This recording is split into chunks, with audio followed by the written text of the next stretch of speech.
How's it going, everybody? Thanks for taking some time to check out my channel. So my GoPro is dead. The battery went dead, so I'm going to do my best filming this with my camera or with my phone.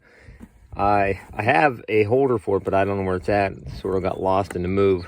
One thing I want to say before I start doing the split is a friend of mine sent me an email, and I read this, and this says that these are the bee stands, but he said they're actually also an ant moat. So I still see myself knocking those over all the time because, I don't know, I'm just a little rough on things. But I guess it would be pretty cool. I guess maybe fill them up with water and the ants can't get into your hives, drown in the water. So that'd be, I guess maybe they do have a good use after all. I'm just going to do some explaining since I don't have my GoPro working. And I don't know how well I'll be able to film this with my phone. But I'll try to show some of the steps. Basically, I'm probably going to steal one of the internal feeders because they're not using them a whole lot. There's still quite a bit of sugar water. I'll remove 2 of these frames, put an internal feeder in here for my split. I'm going to find, first I'm going to find a decent frame. And there's a bunch of different ways to do this. I mean, some people graft queens and all that stuff with it. I just never got into it. I have a grafting tool and all that stuff, but I never did it. But last year what I did, and this worked it was really effective for me. I cut a chunk out of the frame up top, and then I found some of the fresh eggs, and I cut a chunk of those out, and I turned them facing down, and they drew out multiple queen cells. And I took those and I made several splits out of them. I had like 3 different chunks up here, and I left one in the original hive, and I took those 2 other chunks, and I made 2 other splits with those other chunks of queen cells. So that worked really effective. So I'm going to give it a go again today.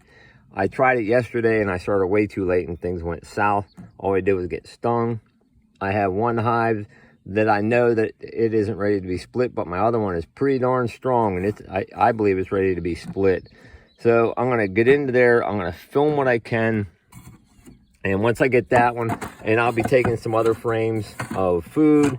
I have plenty of honey and stuff, but I want to give these guys some fresh sugar water too. And I might even steal my pollen patty, but I'll be stealing some other stuff. Hopefully I'll be able to film a little bit while I'm in there. Okay, so I got 2 frames isolated right now. This one has fresh larvae growing in it. Not sure how my phone's picking this up or not, but right up in here are fresh eggs. So I got most of the bees up here. I have a frame here. I believe there's eggs in here as well. I might try a section of this too. But this is the frame. I cut the top chunk off. I'm going to cut. I know there's nothing on the other side of these 2, so this is sort of a perfect one. I'm going to point these ones facing straight down here.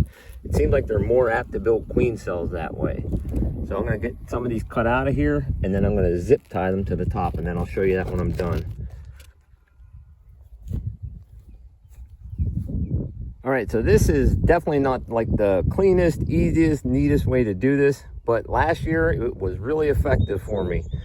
So now I got these first 3, this 1, 2, 3 cluster. They definitely have eggs. This one I chopped right out of here. I think there's eggs, so I will find out soon. So I'm hoping to come back. I'm going to take these 2 frames, this frame and the frame that I was chopping out of. I'm going to put them back in the hive, let a bunch of nurse bees and bees get back on them before I transfer them back to this box. I have the queen isolated in a queen trap over there, so she can't get anywhere. And while they're crawling on this, I'm going to pick a few other frames to steal, and I'll be bringing them over here to build this up with some population as well. Okay, got these girls at their new/temporary home. I can't leave them here too long because I got to get this place spruced up to be put on the market. I got a lot of yard cleanup to do. I got maple sticks everywhere here, but they are coming in and out of the entrance a little bit. I mean, just coming out and crawling back in. It's technically not their hive yet, so they shouldn't be super aggressive, or not aggressive, super defensive, I guess is the correct word. I'm gonna get this tape pulled off of here though.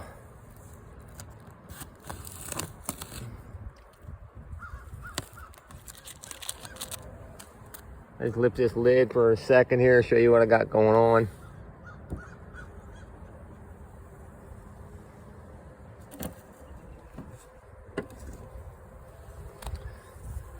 Got a pretty good amount of bees in here. Got an internal feeder, probably about a half a gallon of sugar water in there. They got a pollen patty they can chew on. The other hive wasn't eating that at all. And right here you can see I got a couple of these zip ties here. And I don't know how long it takes them to realize they're queenless. Personally, I think it just takes them a few hours and they know they're queenless. And I think once they start drawing queen cells, this is their hive, and then they'll start defending their hive. But I will come back, and in a couple of days, maybe 3 or 4 days, I'll slowly pull that frame up out of there and check to see if they're building any queen cells, weather permitting. See if they're building any queen cells out of there.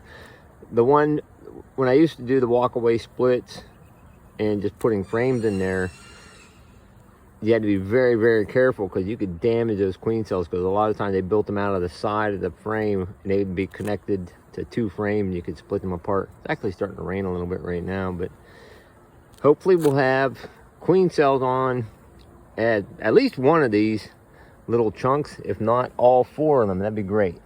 So tune in next time in a couple of days. Well, actually probably about a week, I would guess, before I have another video out, and see if we have multiple queen cells. Thanks for watching, everybody. Hope you all have a blessed day and stay safe.